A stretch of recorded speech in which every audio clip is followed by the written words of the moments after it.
A paz do Senhor, meu amado irmão, minha amada irmã, com alegria estamos aqui para mais um subsídio para a lição de jovens da nossa EBD. É uma alegria poder participar mais uma vez desse podcast EBD em Síntese, que é um trabalho promovido pelo DENEC e que aqui estamos, a equipe de Ceará Mirim, para trazer a você algumas opções de abordagens, de subsídios, contribuições para a sua aula dessa semana, a lição de número 4 desse trimestre. Eu sou o pastor Kleber Maia e com muita alegria estamos aqui também com o pastor Abdênigo Xavier, nosso supervisor do campo eclesiástico aqui de Ceará Mirim, a quem eu cumprimento com a paz do Senhor. E aqui, pastor Abdênigo, agora sua palavra inicial para os nossos professores e alunos desta abençoada turma de jovens. Pastor Kleber, paz do Senhor, é sempre uma alegria poder desfrutar deste momento de aprendizado, da transmissão também de experiências e poder contribuir com esse grupo de professores à frente de uma missão tão nobre que é esta, ensinar a palavra de Deus. Nossa expectativa é que ao final desse podcast possamos ter deixado alguma contribuição para uma aula melhor. Se tivermos alcançado esse objetivo, nos daremos por satisfeitos, até porque o assunto que estamos abordando é de vital importância para a igreja, para a sua sobrevivência, né? Então, vamos em frente, porque o assunto é muito gostoso e certamente vamos estar aprendendo juntos uns com os outros. É verdade, pastor. Nós estamos nesse trimestre estudando aí sobre o tema Separados para Deus, né? Buscando a santificação, é o grande tema do trimestre.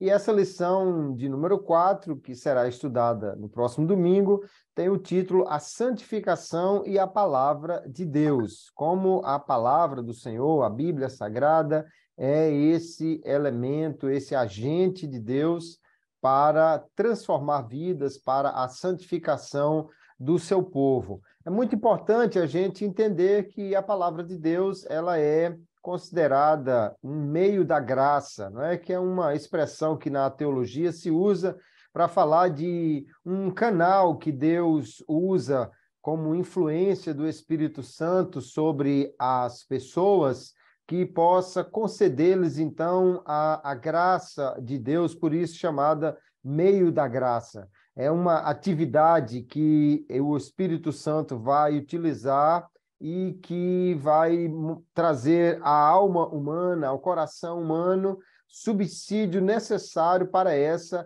santificação. E um dos meios mais importantes da graça, chamado de um meio particular, é a palavra de Deus, como também a oração é um meio pelo qual Deus vai trabalhar no coração do homem, e um dos aspectos importantes dessa ação é exatamente a santificação que ela vai promover.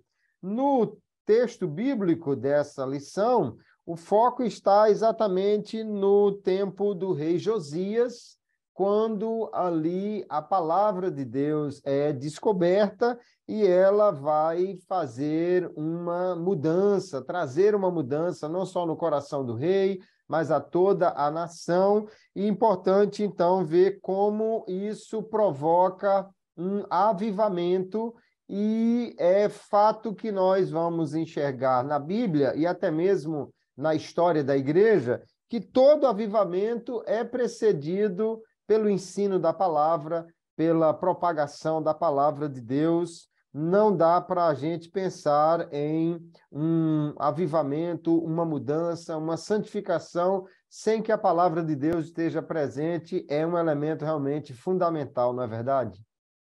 Verdade, pastor Kleber. Uma coisa que me chama por demais atenção é o fato de uma nação que sabe a sua origem, sabe o porquê de estarem aonde estavam, de terem chegado aonde chegaram e terem abandonado a palavra de Deus, terem relegado a palavra de Deus a um plano tão baixo como foi o que ocorreu na época dos reis que antecederam, no caso, ao rei Josias. E todas as vezes que nós não damos à palavra o devido lugar, os resultados não serão diferentes. Então, esse caos espiritual, social e político que a nação se encontrava naqueles dias era o resultado do abandono daquilo que não poderia ser jamais abandonado. E o que nos chama a atenção é que aquilo que aconteceu no passado, ele precisa servir para nós como um exemplo do que nós não podemos fazer como povo de Deus. Porque o que nos caracteriza como povo de Deus, sobretudo, é o valor que nós damos à palavra de Deus. Todas as vezes que nós nos descuidamos desse princípio, nos encaminharemos ou seguiremos para essa mesma rota de fracasso, de frieza espiritual, do abandono da fé, que foi o que caracterizou os reinos que antecederam o reino de Josias, principalmente, que nós vamos ver com mais detalhe logo em seguida, após a morte de Ezequias, vem o seu filho, que deveria ter seguido o exemplo do pai, Manassés, mas vai por outro caminho. Quer dizer, o pai não garante o sucesso do filho. Depois vem o filho de Manassés, que esse foi tão terrível que não conseguiu governar além de 2 anos. O próprio povo se revolta contra ele. Você vê que quando nós não damos a Deus a sua palavra, o seu devido lugar, se nós não valorizamos Deus, como poderemos esperar que os nossos líderes ou que as nossas lideranças nos valorizem, né? Então, é um assunto palpitante, mas não só palpitante, é um assunto que precisa ser falado e nós devemos levar em consideração, porque nós não somos tão especiais que tenhamos que abrir mão desse princípio sem que nós soframos as consequências. É verdade. E a palavra de Deus, ela é fundamental para que haja essa mudança, esse realinhamento, porque ela nos apresenta o padrão de Deus para a vida do homem. E, via de regra, nós, como seres decaídos, a nossa tendência é somente nos afastarmos daquilo que é o padrão de Deus. Aí, quando olhamos na palavra o padrão que Deus quer de nós, isso normalmente vai trazer um confronto para a nossa vida. A palavra nos confronta, nos mostra onde estamos errados, nos mostra o que nós não estamos fazendo, e foi exatamente isso que aconteceu no período de Josias. A Bíblia estava perdida na igreja, olha que situação, né? Fizeram reforma na igreja, quer dizer, no templo em Israel, mas é a igreja deles, né? E imagina o que encontraram perdido lá, a Bíblia, ou seja, a lei de Deus. E aí ele, ao ler a palavra, o rei, né, juntamente com o sacerdote, Ilquias, quando a palavra é lida, há um choque por entender, nós não estamos dentro desse padrão. Então, esse confronto que a palavra de Deus traz é profundamente necessário, e só vai acontecer se nós entendermos o que é a Bíblia, que é a palavra de Deus falando para nós. Se alguém não considerar a Bíblia como sendo inspirada por Deus, dificilmente vai se sentir confrontado por ela, porque vai ver apenas como um livro antigo para uma outra cultura. Mas quando entendemos que a palavra de Deus é, de fato, Deus falando conosco, então, ao lê-la, ela vai, pela ação do Espírito Santo, trazer temor ao nosso coração, e esse confronto é fundamental para que hajam ajustes e santificação na nossa vida, não é verdade? Perfeitamente, pastor Kleber. A igreja, nós como igreja, nos movemos pela palavra, a palavra ela nos guia, ela nos orienta, ela nos norteia, e ela é quem nos diz o caminho que nós devemos andar. O relacionamento com Deus não pode ser um relacionamento baseado no que nós achamos, no que nós pensamos e nem muitas vezes no que nós queremos. O relacionamento com Deus, verdadeiro, genuíno, ele será sempre um relacionamento que teve por orientação a palavra. Por isso, se ausentar da palavra, esquecer a palavra, relegar a palavra, meu irmão, é tomar uma direção que não nos levará aonde nós queremos chegar e ainda nos encaminhará para o fracasso. Eu achei muito interessante que, no texto áureo da lição que nós estamos estudando, o comentarista ele faz uma observação que eu concordo plenamente. Quando se trata de avivamento, que é o tema, digamos assim, por trás desse assunto que nós estamos falando, e naturalmente se estamos querendo e precisando de um avivamento, um avivamento sem santificação, né? Sem santidade. Não há santificação e santidade sem a palavra. E ele fala justamente isso, todo avivamento verdadeiro, porque existe pseudos avivamentos, né? O conceito de avivamento, eu acho que ele precisa até ser divulgado, difundido mais, porque hoje as pessoas estão confundindo movimento com avivamento. É claro que todo avivamento gera um movimento, mas nem todo movimento é um avivamento. Mas quando estamos falando do avivamento, de trazer a vida de Deus outra vez para o meio do seu povo, ele diz todo avivamento verdadeiro é precedido pelo ensino, e não só pelo ensino, e cumprimento da palavra de Deus. Não é por força ou por movimentos humanos. Então, o avivamento vai gerar movimentos humanos, mas movimentos humanos não geram avivamento. E se um movimento divino, Deus não se moverá se não for dentro dos parâmetros da sua própria palavra. Isso é algo glorioso. Deus poderia não ter se submetido a isto, mas Deus não fará nada, absolutamente nada, que contraria a sua palavra. Então, se o próprio Deus se submete à palavra, agora, como imaginamos que nós, fora da palavra, possamos conseguir alguma coisa? Então, é glorioso, maravilhoso, e aí nós vemos a importância que a palavra de Deus deve ter na nossa vida como regra básica da nossa fé. Pode prosseguir, pastor Cleber. De fato, é exatamente pela palavra que nós podemos ver o que Deus quer de nós. E quando o rei, diz o texto aqui, ele ouviu a palavra sendo lida pelo escrivão, ele rasgou as suas vestes num sinal de arrependimento. Quando a Bíblia é lida como palavra de Deus, quando ela é lida como sendo um manual para a nossa vida, porque alguém pode ler a Bíblia de maneira completamente descomprometida, ler por ler. Às vezes alguém até faz aquela leitura contínua, mas não lê querendo dali tirar realmente lições para a sua vida. Essa leitura descomprometida não trará necessariamente o resultado, porque nós precisamos ler a palavra de Deus do mesmo jeito que o rapaz ou a moça lê aquela mensagem que uma pessoa que ela ama mandou para ela, né? Eu duvido que o celular fez aquele bip, alguém olhou, eita, foi a namorada, o namorado ou o interessado ou a interessada que mandou a mensagem. Duvido que alguém que realmente esteja interessado naquela pessoa leia isso de forma totalmente desinteressada, né? Vai ler com atenção, vai ler querendo dali tirar realmente uma mensagem para o seu coração.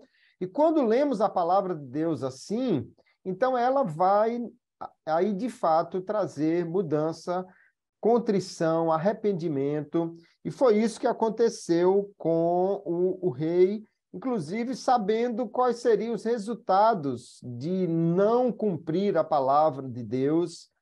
Possivelmente aquela Bíblia que foi encontrada, né, aquela parte das Escrituras devia ser um rolo do livro de Deuteronômio, que aí não só apresentava as bênçãos, mas também as maldições em não se cumprir a lei, e a palavra de Deus ela é extremamente necessária para nós vivermos de acordo com aquilo que Deus tem para nós. Eu gosto do texto de 1 Pedro, capítulo 1, verso 22, quando Pedro diz assim: purificando as nossas almas na obediência à verdade, para o amor fraternal não fingido, amai-vos ardentemente uns aos outros com o coração puro, sendo de novo gerados não de semente corruptível, mas da incorruptível pela palavra de Deus, viva e que permanece para sempre. Então, Pedro diz que nós somos gerados pela palavra, mas que purificamos também a nossa alma a obedecer à verdade. Esse desejo de obedecer vem de um coração quebrantado, contrito. Se aconteceu com Josias, o rei, lendo a Bíblia, deve acontecer também com cada jovem, com cada crente, ao ler a palavra de Deus. Temos que ler realmente com esse interesse, não é? Porque só essa leitura comprometida vai trazer mudança ao coração. Pastor Kleber, uma coisa, entre outras, que me chamou a atenção, é a importância das pessoas que nos cercam. Se você tem propósitos mais elevados de servir a Deus, é importante que você escolha estar perto de pessoas que têm os mesmos propósitos que você tem. Porque a gente observa o seguinte, o avô de Josias, que foi Manassés, começou a reinar aos 12 anos. Mas eu não sei de quem foi que ele se acercou, mas não foi de pessoas boas. Porque ele vai na contramão de tudo aquilo que o seu pai havia vivido e provoca um dos maiores caos espiritual, político na história de Israel. 12 anos. Depois, o seu filho Amon começa a reinar aos 22 anos. E a Bíblia diz que, de igual sorte, ele fez o que parecia mal aos olhos do Senhor. De repente, aonde um homem fracassa, uma criança tem êxito. Porque Josias começa a reinar aos 8 anos de idade. Mas somos levados a crer que as pessoas, os tutores que se acercaram de Josias, eram pessoas tementes a Deus. E a Bíblia passa dos 8 anos e agora vai para 26 anos. Ou seja, alguns anos aí se passaram, que é quando o rei naturalmente começa esse grande movimento que nós chamamos de avivamento. Mas a gente percebe o interesse de Josias, o que para ele seria talvez, a princípio, apenas a restauração do templo, que estava abandonado. Mas quando você demonstra interesse pelas coisas de Deus, você percebe que muito mais interessado está Deus de se manifestar ao homem do que o homem de receber a revelação da manifestação de Deus. E o que começou com a reforma estrutural física de um templo, então redunda num dos maiores avivamentos da história, e, por sinal, o último grande avivamento antes de Israel ir para o Egito. Mas o que me chama a atenção é a resposta espiritual que o rei Josias dá quando o rolo da lei é lido diante dele. E você percebe o seguinte, eu imagino que, dado o tempo de abandono do rolo, talvez ele não estivesse nas suas perfeitas condições. Talvez o papiro, talvez o couro, não sei, o material. Mas o fato é que, não obstante, talvez esse desgaste do rolo pelo tempo, mas as palavras estavam vivas, tão vivas estavam, que quando a palavra é lida, não houve uma pregação, não houve um momento de adoração, de louvor, mas o simples fato da palavra ter sido lida e exposta provoca um impacto tão grande no interior de Josias que ele simplesmente exterioriza aquilo que a palavra promoveu dentro dele. O que ele faz depois, no âmbito exterior, foi aquilo que aconteceu no seu interior ao ouvir a palavra. Ele rasga as suas vestes, porque certamente aquelas palavras rasgaram o seu coração. E o avivamento tem essa característica porque ele não começa de fora para dentro. Ele começa justamente de dentro para fora. Não foi gerado por estímulos humanos. Foi gerado pela exposição da palavra.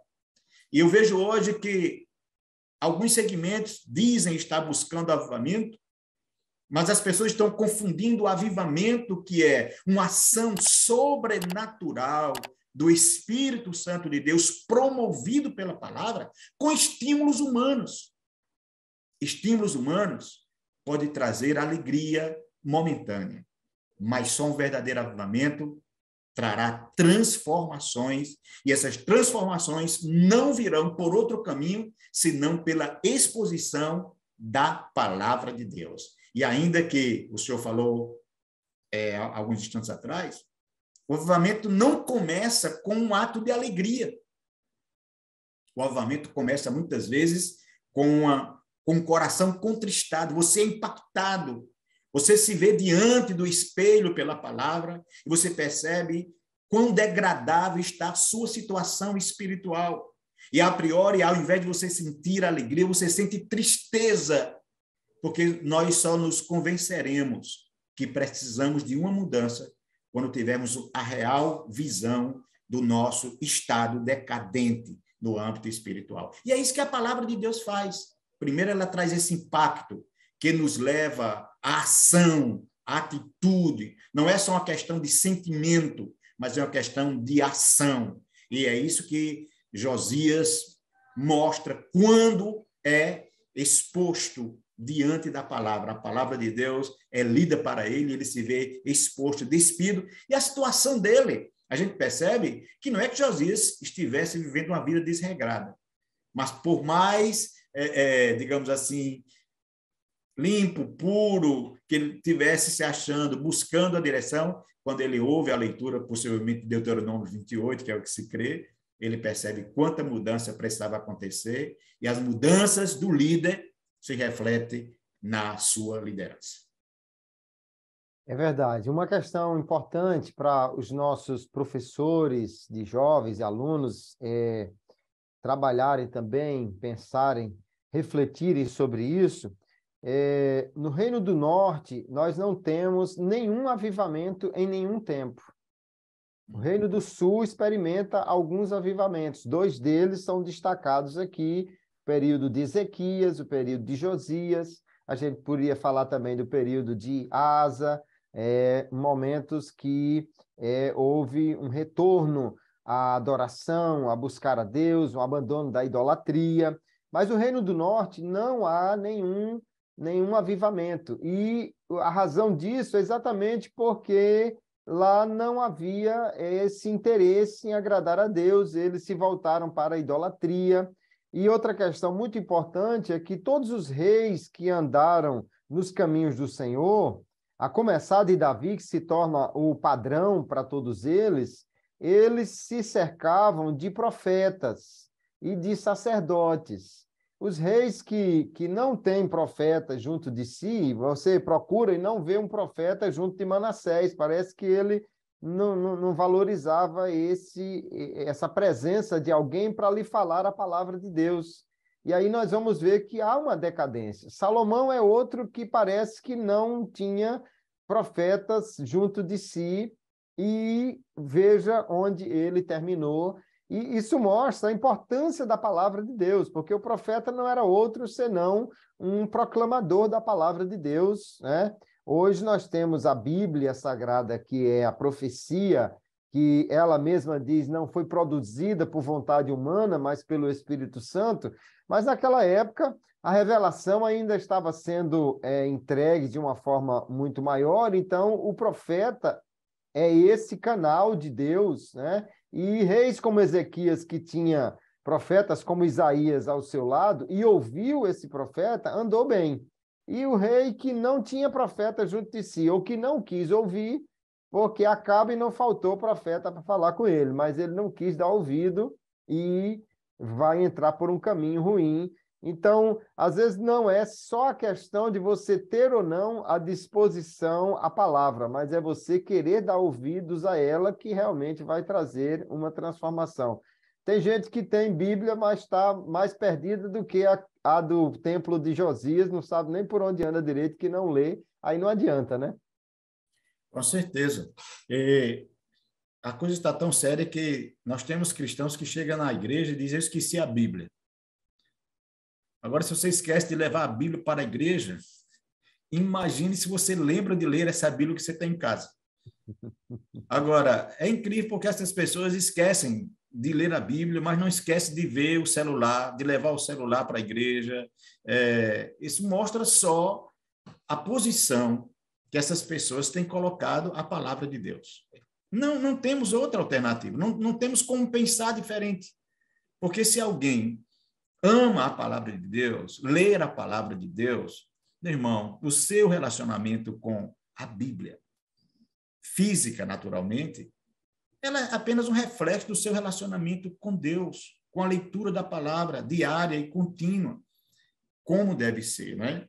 E é interessante porque esse relacionamento com a palavra, ele é tremendo porque ele nos desperta, ele nos encoraja, e é uma coisa assim, tal como alguém que come doce, sente imediatamente a necessidade de tomar água, um homem que lê a Bíblia, é impossível que ele não sinta de imediato a necessidade de orar. É impossível você ler a Bíblia com a sua alma, porque quando lemos a palavra, naturalmente Deus está falando conosco. E quando Deus fala conosco, o nosso desejo também é falar com Ele. Então, a Bíblia é Deus falando conosco, a oração somos nós falando com Ele. E é isso que a gente vê nesse relacionamento, quando o texto é exposto, automaticamente sente-se a necessidade de se buscar o Senhor. E o caminho, como você bem falou, pastor Cleber, naquela época, era os profetas. Bem, vamos ouvir o que Deus especificamente tem. Nós queremos ouvir a voz de Deus para o nosso tempo, para o que está por vir. E é incrível, porque o que eles escutam talvez não fosse aquilo que eles queriam ouvir, porque havia um juízo a caminho, não é? Havia um juízo a caminho que foi retardado pela busca da presença do Senhor. É tanto que, no final dessa história, a gente percebe que foi o que Deus disse. É como se diz, vou retardar pela sua busca, pelo seu arrependimento, e às vezes nós nem sabemos o que está a caminho. Estamos aqui muitas vezes dormindo em berço esplêndido, sem saber o que está por vir, porque não nos relacionamos com Deus. Deus nunca esteve nem vai estar inerte. Aos nossos olhos as coisas podem estar paradas, mas no âmbito espiritual elas estão caminhando numa velocidade que muitas vezes nos falta expressão para dizer. Então, o que estava para vir era um rolo compressor que ia arrasar aquela cidade, levar aquelas pessoas para longe. E por causa dessa busca pela santidade, que a gente vai ver um pouquinho mais à frente, aquele juízo não deixou de vir, porque o povo, logo após a morte de Josias, voltam às mesmas práticas. Mas enquanto o Senhor foi buscado, enquanto o Senhor ocupou o lugar que é dele, aquele juízo foi retardado. Então, meus irmãos, queridos professores, como é importante, eu estimulo vocês a falarem para os seus alunos da necessidade que temos realmente de voltar à palavra, de ler a palavra, de dar à palavra o lugar que lhe é devido, porque se assim não fizer, só Deus sabe o que nos aguarda, né? No final aqui desse tópico, eu achei muito interessante, porque o escritor diz, a Bíblia é como um espelho, ela mostra a realidade de cada pessoa diante de Deus. Quando alguém busca ler e obedecer a palavra com reverência, ela provoca mudanças. Josias tinha dado o primeiro passo, o reconhecimento da situação real em que se encontrava o povo de Deus. Talvez a Bíblia vá lhe mostrar coisas que você não gostaria de ver, mas você vai descobrir que era essencial. Porque o fato de escondermos o problema não significa dizer que ele não existe. Mas é lindo porque a Bíblia nos mostra o problema, mas também nos mostra alternativas, como poderemos resolver o problema. Pastor Kleber. Quando lemos com esse devido cuidado, né? Então, a Bíblia vai trazer ao coração a necessidade de mudanças. Foi o que aconteceu com Josias, e aí nós vemos aqui qual o resultado desse retorno à palavra de Deus. Houve uma valorização do lugar de adoração, o templo que estava deteriorado, paredes rachadas e tal. Então, Josias já tinha começado essa reforma, mas concluiu-a. Depois ele eliminou elementos de idolatria, porque Manassés tinha deixado lá uma série de elementos que não deveriam estar ali, mas estranhamente Josias, e antes o pai dele durante 2 anos, e Josias agora já há alguns anos como rei, mas não tinha tido o cuidado de tirar os postes ídolos, os ídolos que Manassés havia colocado lá. Mas agora, lendo a palavra, tocado por ela, então a idolatria, tudo aquilo que desagradava a Deus foi retirado e o culto foi restaurado, e é exatamente esse o resultado da palavra de Deus na nossa vida. Há uma vontade e um impulso do Espírito de fazer modificações para nos adequarmos ao que Deus quer e também valorizarmos mais as coisas de Deus, seja o culto, seja o momento ou o tempo para as coisas de Deus. Nós vamos valorizar mais à medida que a palavra de Deus mude o nosso coração. Então, essa leitura realmente comprometida automaticamente vai trazer resultados de mudança na vida do crente, não é? Perfeito. Pastor Kleber, uma coisa que a gente observa, e você, querido professor que me escuta, que nos ouve, é interessante que quando o lugar da palavra se esvazia, ou quando a palavra não ocupa o seu devido lugar, outras coisas vão ocupar. Esse lugar nunca fica vazio. Então, a gente percebe que a ausência da palavra, ela provocou, digamos assim, um enchimento com outras coisas, um preenchimento com outras coisas. E torna-se, a gente lê assim com mais atenção e percebe, meu Deus, como pode o povo ter chegado a esse nível que aquele lugar que havia sido construído como um centro de adoração, onde em tempos atrás Deus havia manifestado a sua glória no dia dessa inauguração, tal qual ninguém podia entrar, ninguém podia sair. Como esse lugar agora está num estado de deteriorização tão grande, paredes rachadas, e como se não bastasse, coisas estranhas ao culto, à adoração, haviam ocupado aquele lugar e as pessoas não haviam percebido, não haviam dado a devida atenção.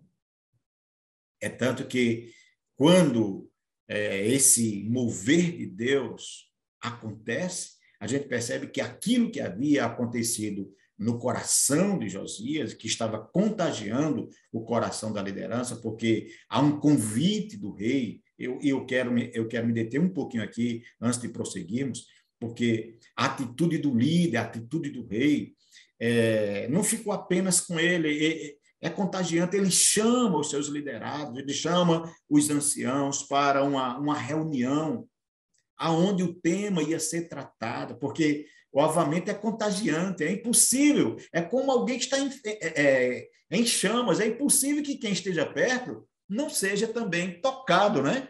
Não seja também tocado por essa temperatura espiritual.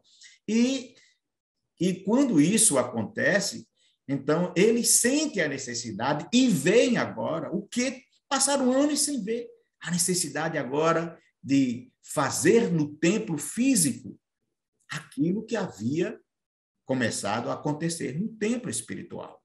Tirar aquele lixo, aquele entulho, aquilo que estava ocupando inutilmente um espaço que deveria ser ocupado por outras coisas. E é isso que o esfriamento espiritual faz na vida de qualquer pessoa. Quando não procuramos viver uma vida de santificação, então muitas coisas estranhas, elas começam a ocupar lugar em nossa vida. Lugar que outrora era ocupado pela palavra, pela oração, pelos cânticos, começa a ser ocupado por coisas que entristecem profundamente a Deus. O tempo que era de Deus começa a ser utilizado para outras coisas que contribuirão para um fracasso da nossa vida espiritual.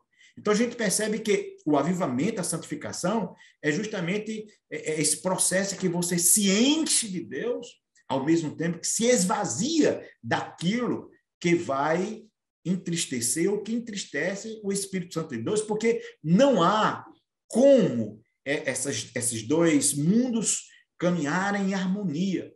Quanto mais cheio de Deus estivermos, mais vazio do mundo estaremos. Quanto mais cheios do mundo, mais vazio de Deus nós estamos. E eu acho lindo essa mobilização. Eu fico, às vezes, imaginando aqui quanto lixo foi tirado de dentro da casa do Senhor. E quantas pessoas estão vivendo um estado espiritual, quantas igrejas talvez vivendo um estado espiritual semelhante a esse. Um lugar que deve ser um centro de adoração, hoje está sendo um depósito de entulho de coisas que em nada contribuem para o bem-estar espiritual das pessoas. E uma questão importante que alguém pode olhar para essa história e dizer assim, não, mas lá em casa não tem ídolo, eu não tenho imagens, mas é muito importante lembrar que o ídolo, ele é uma construção do coração. Antes que o ídolo se materialize numa forma física, ele existe no coração. Alguém está construindo algo para adorar ou para que alguém adore. E, na realidade, quando nós vemos no Novo Testamento essas definições, o ídolo é tudo aquilo que compete com Deus ou que toma o seu lugar na nossa atenção, na nossa preferência, na nossa reverência, naquilo que colocamos a esperança. Então, hoje, nós podemos até não ter ídolos de barro ou de metal, mas temos temos que ter o cuidado para eliminar os ídolos do coração. Às vezes é o dinheiro, às vezes é a fama, às vezes é a esperança que colocamos em outra coisa. E quando a palavra de Deus nos mostra que em Deus apenas nós devemos confiar de todo o coração, então toda essa idolatria precisa ser eliminada, porque aí nós vamos ter realmente Deus no lugar que lhe é devido, o centro do coração do homem. Eu li uma frase esta semana do Wesley Duell, que ele diz: o trono do coração do homem nunca terá lugar suficiente para ter dois governantes. Só cabe um.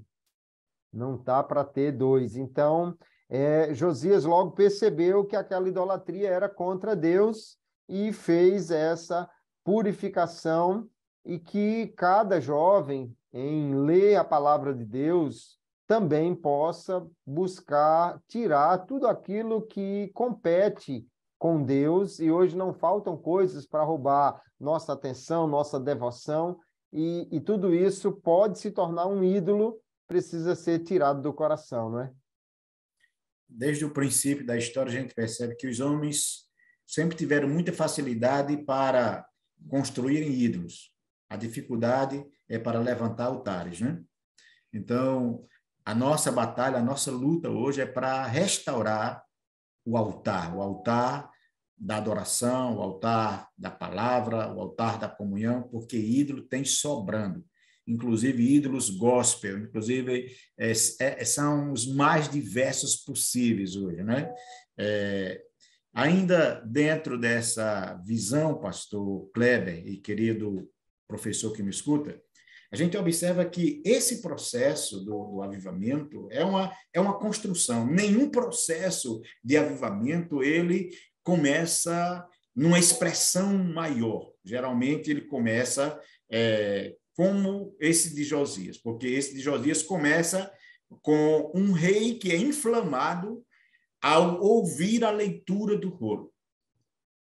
E, por conseguinte, após ser inflamado, ele chama os seus líderes, sua liderança que está mais próximo, e consegue inflamar essa liderança.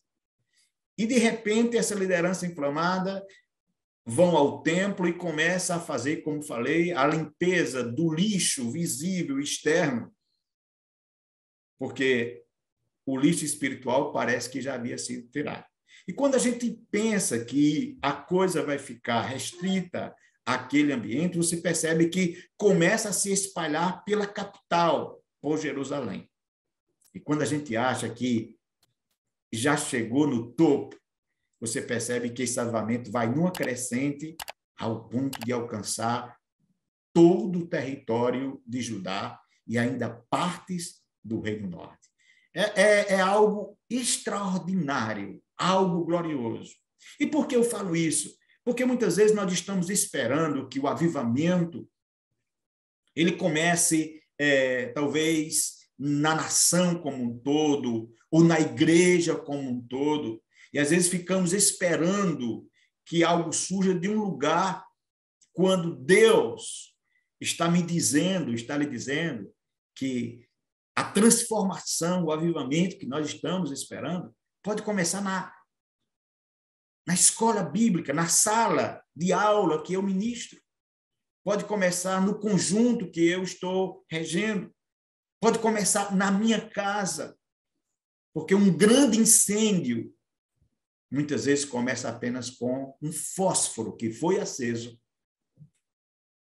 E um fósforo aceso pode consumir toda uma floresta. Mas esse fogo precisa ser aceso. E é responsabilidade minha, responsabilidade sua, responsabilidade de todos nós.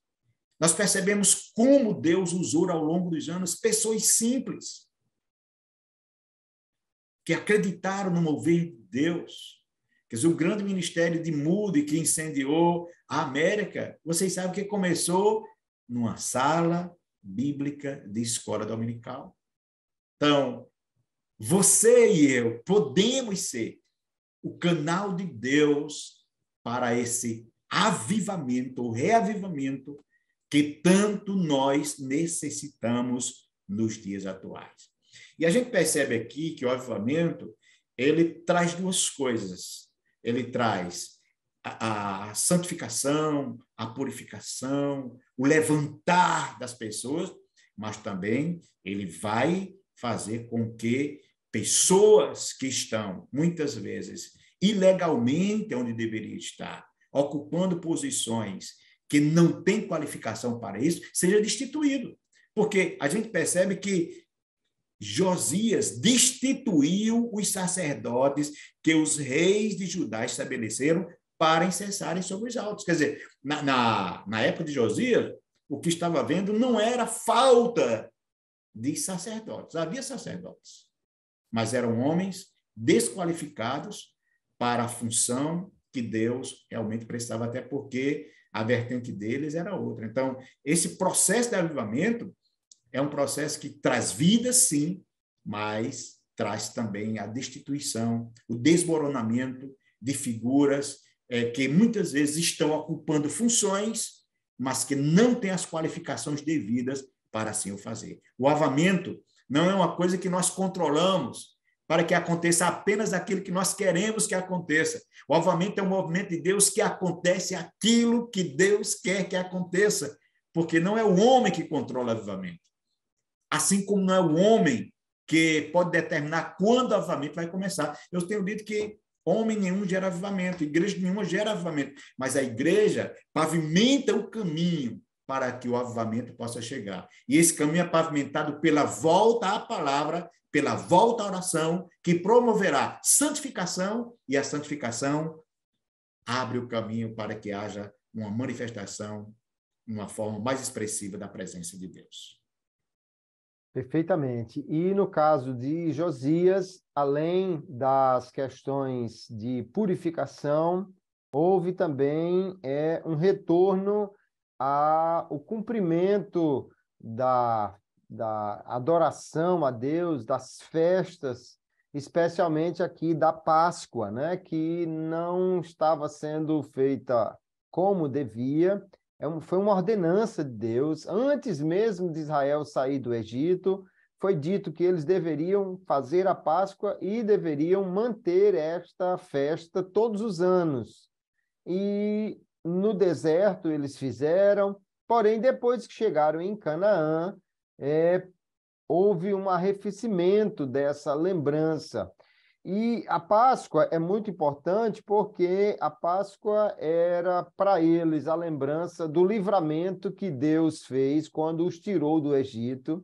Era a lembrança do poder de Deus em subjugar todos os deuses do Egito e tirá-los de lá com um braço forte.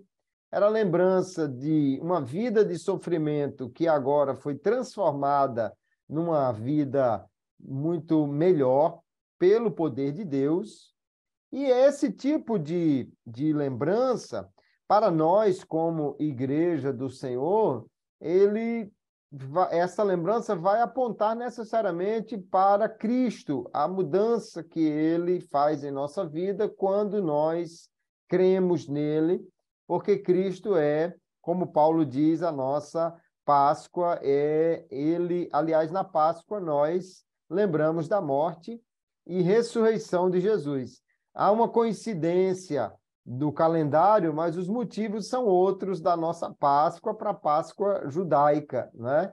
E eu acho interessante que a gente nunca esqueça daquilo que o Senhor fez por nós e lembremos dos grandes eventos também. Eu acho que a igreja brasileira, especialmente, talvez por causa de uma oposição que havia muito grande por parte do catolicismo, por exemplo, então a igreja distanciou-se de tudo aquilo que era mais aproximado com a teologia católica, mas, no meu ver, a gente não tem que entender que as festas, né, o calendário de lembranças, de festas cristãs, ele não tem nada a ver com o catolicismo, e sim com aquilo que Deus fez na história. Então, dia da ressurreição de Jesus deve ser uma grande festa. Dia do Pentecostes deve ser uma grande festa. Às vezes a gente faz uma festa muito grande com o aniversário do conjunto e esquece de fazer uma festa na ceia, esquece de fazer uma festa no dia da ressurreição de Jesus, no dia do Pentecostes.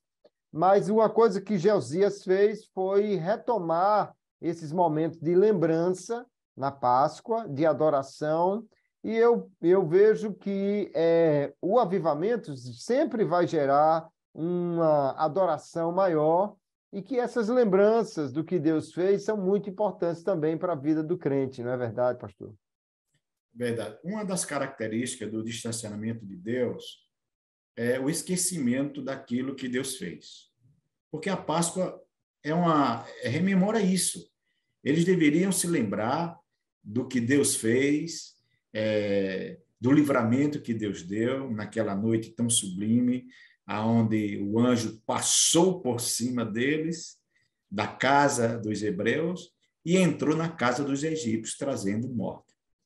E é incrível que um cerimonial como esse, que foi ordenado, que eles deveriam celebrar e contar a história, porque o homem tem uma característica, uma capacidade incrível para esquecer daquilo que deveria lembrar, e muitas vezes de lembrar daquilo que deveria esquecer. Então, a gente percebe que esse distanciamento de Deus, naturalmente, culminou com o esquecimento daquilo que Deus havia feito, para que eles pudessem estar onde estavam. E Josias, naturalmente, quando despertado pela palavra, ele recobra esse sentido.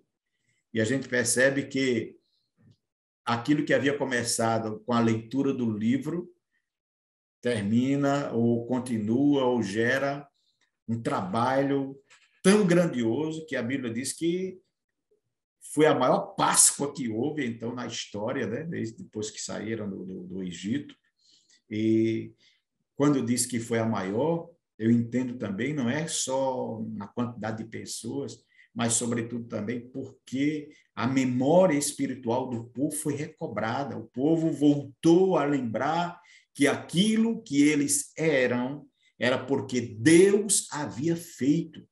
Então, quando nós estávamos falando aí hoje, nós não celebramos a Páscoa, mas celebramos a Santa Ceia. E o que era a Santa Ceia? Senão rememorar a morte, o sacrifício vicário de Cristo e as promessas que ele fez. Então, nós não podemos, como muito bem falou o senhor, pastor Cléber, perder essa consciência daquilo que Deus tem feito, porque a gratidão vai sempre nos impulsionar à adoração, ao louvor. Se muitas vezes nós achamos que não temos motivo para agradecer pelo que está acontecendo, mas sempre teremos motivo para agradecer pelo que aconteceu.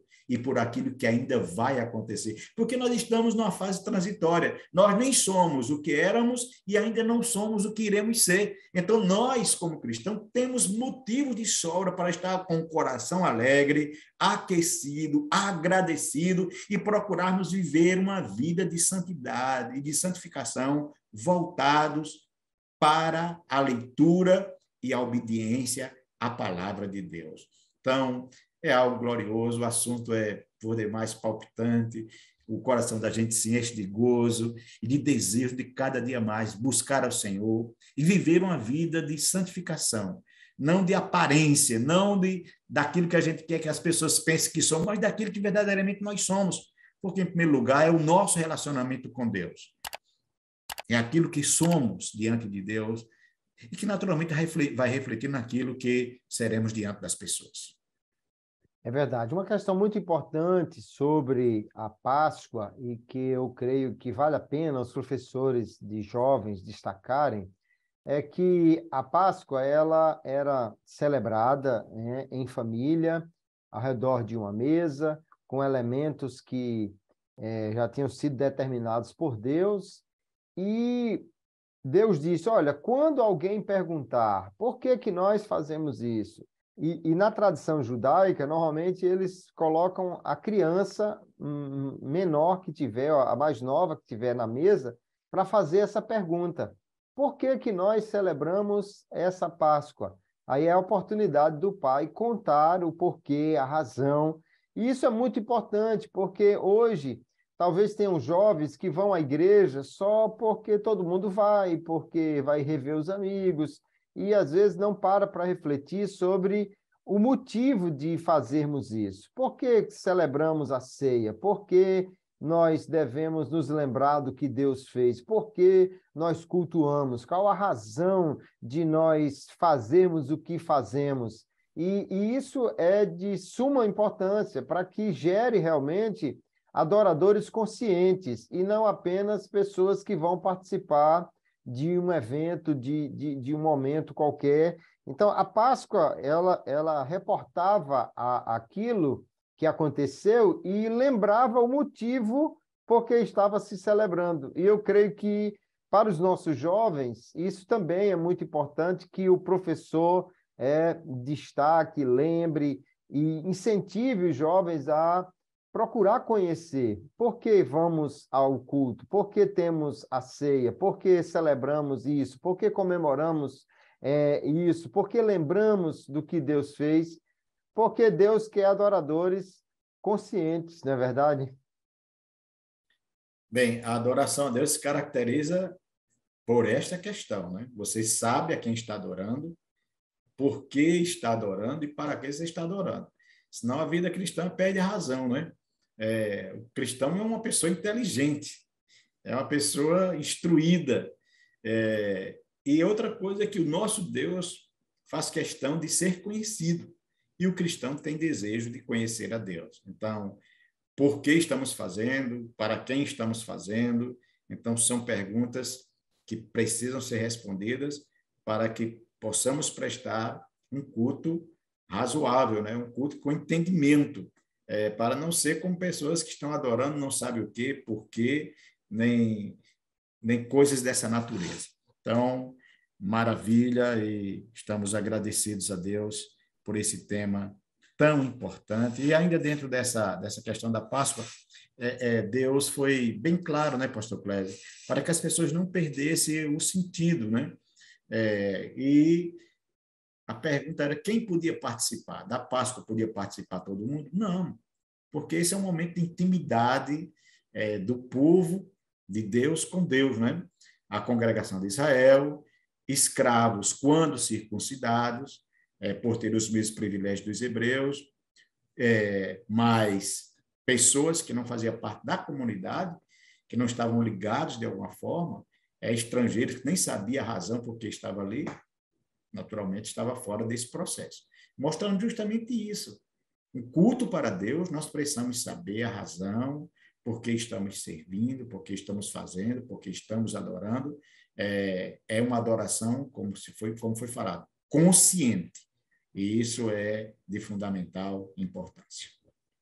Uma última questão que tem tudo a ver com o tema da nossa lição, que é a santificação pela palavra, ao entender na leitura da lei como deveria se celebrar a Páscoa, então, naturalmente, houve todo aquele ritual de purificação, porque a Páscoa exigia uma purificação. 7 dias antes, o pai de família deveria tirar de dentro de casa tudo que fosse fermentado. Não podia ficar nenhum pão fermentado, nada que tivesse fermento, nada que tivesse qualquer alteração, porque a Páscoa remetia a um período de purificação. E para nós isso lembra a necessidade de santificação, né? Não temos mais nenhum tipo de contaminação com o pão de fermento, né? Mas o fermento, no sentido que o Senhor Jesus usa de outros tipos de ideias e de influências que podem nos afastar de Deus, isso deve ser eliminado da nossa vida. Jesus disse aos discípulos para se livrar do fermento dos fariseus e de Herodes. Eles pensaram que era pão, mas não entenderam que Jesus estava falando sobre influência, não é? E isso deve ser uma necessidade sentida por cada jovem também. Se nós queremos nos purificar, precisamos eliminar influências que estejam nos conduzindo para longe de Deus e substituí-las por outras que nos conduzam para perto dele. O senhor já falou sobre a necessidade de andar com pessoas, e eu vou acrescentar a necessidade hoje de seguir, de acompanhar pessoas, porque isso é muito comum nas redes sociais, né? Mas fazer, então, dos influencers que tragam algo sobre a sua vida, um motivo de buscar mais a Deus. Então, seguir e acompanhar e andar com pessoas que lhe ajudem nesse movimento de purificação. A Páscoa também lembra esse momento de purificação que é tão importante, né? Verdade, pastor Kleber. É uma coisa que eu observava é o seguinte, celebrar a Páscoa não era uma coisa fácil, né? Exigia justamente muito cuidado, desde a separação do animal, teria que ter muito cuidado, a idade do animal, o estado físico do animal, depois o animal deveria ficar separado durante algum tempo, depois todo esse cuidado com o que tinha dentro de casa, não podia haver fermento, depois preparar, matar aquele animal, preparar, comer, não podia comer de qualquer maneira, de qualquer jeito, parecia muita exigência. Mas os resultados da primeira Páscoa justificava tudo aquilo. Porque toda aquela exigência que eles teriam que cumprir, e nada se comparava com o benefício que eles iriam receber. A santificação ela vai por esse caminho. Parece haver muita exigência, mas os benefícios que a santificação traz para a vida de qualquer pessoa superam muito todo e qualquer sacrifício, toda e qualquer renúncia que temos que fazer. Porque não há possibilidade humana alguma de vivermos uma vida de santidade sem que não tenhamos que fazer grandes renúncias. Coisas que você gosta muitas vezes, mas que elas lhe trarão prejuízo.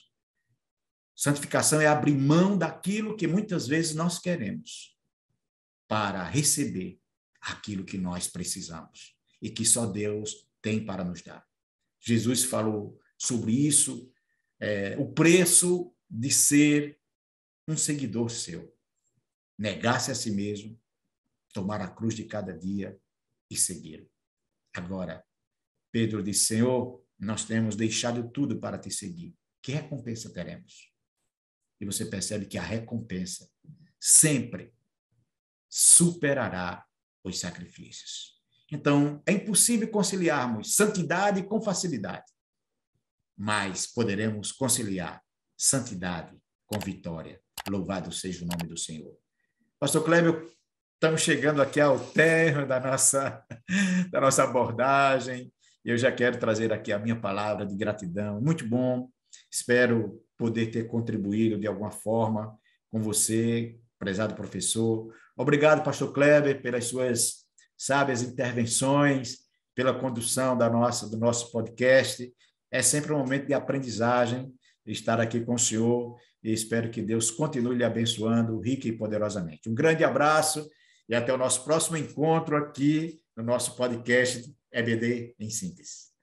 Amém. Uma alegria, pastor Abdênico, sempre um prazer estar junto com o senhor, sempre aprendendo muito também com as suas preciosas contribuições. Louvamos a Deus por esta equipe aqui de Ceará Mirim, que tem trazido essa contribuição para as lições de jovens. Deus abençoe cada professor, cada aluno, continue dando graça a toda a liderança do DENEC para continuar esse trabalho e se não houver o arrebatamento daqui até a lição de número 7, nós vamos estar de volta aí para trazer nossa contribuição, né? Deus abençoe a todos, um grande abraço, a paz do Senhor. Amém.